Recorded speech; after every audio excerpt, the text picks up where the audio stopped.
What's going on, everybody? Logan here for a new video, and today I'm going to be discussing something that I should probably talk about a little bit more, and it is how I kind of deal and cope with my personal disability, which I know that a lot of y'all probably don't know, but I'm actually deaf in one ear. It happened in the morning of September 11th, 2012. I was getting ready for school, and an ex-girlfriend at the time, she came up from behind me and shoved a Q-tip in my right ear. Well, from that moment on, it's been right at 7 years. I've been 100% deaf in one ear, and I hear 100% of the time this. That is all I hear because I actually don't have a cochlea. That is the auditory nerve that kind of is the bridge between your eardrum and your brain that kind of allows your brain to know what kind of sound's coming through. I don't have that because the Q-tip went straight through my eardrum and hit it, I guess killing all my auditory nerves I have. But I've had a few people reach out to me, and even today somebody reached out to me, which I thought was really cool. I'll be honest with you, for the first 3 or 4 years, I was super depressed because, imagine never hearing silence. But I'm not making this video at all for anyone to feel sorry for me. I'm just making it for, well, actually, because when Lex 5.0, he messaged me today, he said how he has respect for me, how positive I remain, even though, this condition really affects most aspects of my life, but you can't let it get to you. I was depressed for about 4 years afterwards, but one day I just came to my senses and I'm like, you know what? I can harp in on this, I can focus on this one aspect of my life, let it ruin my entire life, or I can just realize that I have 2 ears. God gave me 2 ears, and hey, I still have one great one. And really, I've used this disability I have as motivation to do better in life, to do the absolute best I can do. And yeah, even though I'm not 100% full, I know that in the gym, I can be the strongest guy in there. In sales, I can be the best salesman out there. In school, I can be the smartest dude out there. It really drives me to just be the best person I can be. And kind of what I want y'all to take away from this is that y'all can do it too.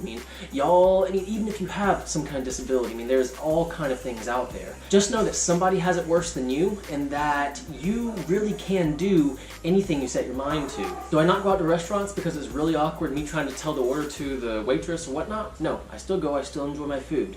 Right now, I'm pursuing a career in firefighting.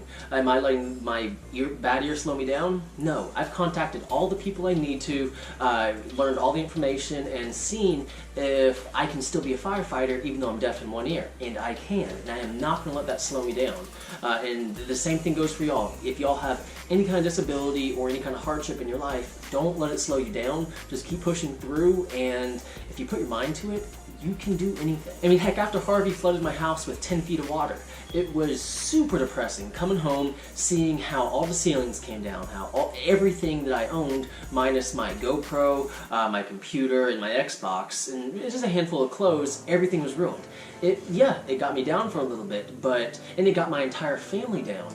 But we had to push through it, and we're getting to a point where the house, we have all of our walls up, but now we're finally putting the primer everywhere. We're mudding all the walls, and as y'all can tell from my room, it's not some ugly looking background anymore, and that's the way the majority of my house is. So we just had to put our mind to it and just get the house done. Yeah, it was really intimidating coming home knowing that we have to tear down all the walls, buy new drywall, put it all up everywhere, and replace everything that we've gotten. And it was really intimidating, but little by little we pushed through it, and look where we're at now. And I will be doing an update video here soon. I know that a lot of people have been asking me about it, but I just want to get a few more things done just so that y'all can see all the progress we've made.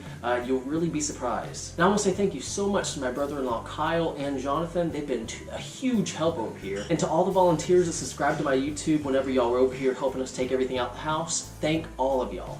And really, if there's any one thing I can leave y'all with, it is just to be thankful. If someone's going out of their way to help you in any way in life, definitely let them know how much they're helping you, and be grateful for any kind of support you get. But guys, that's all I have for today. I really hope that, I'm not depressing any of y'all with my story. I just want y'all to take this entire story and kind of use it to better your lives and to reach those goals that may seem impossible. just keep driving, you'll get to it. Because hey, I started out with a V6 Mustang. All I wanted was to get a Mustang GT, and in 2015 I was able to make that happen.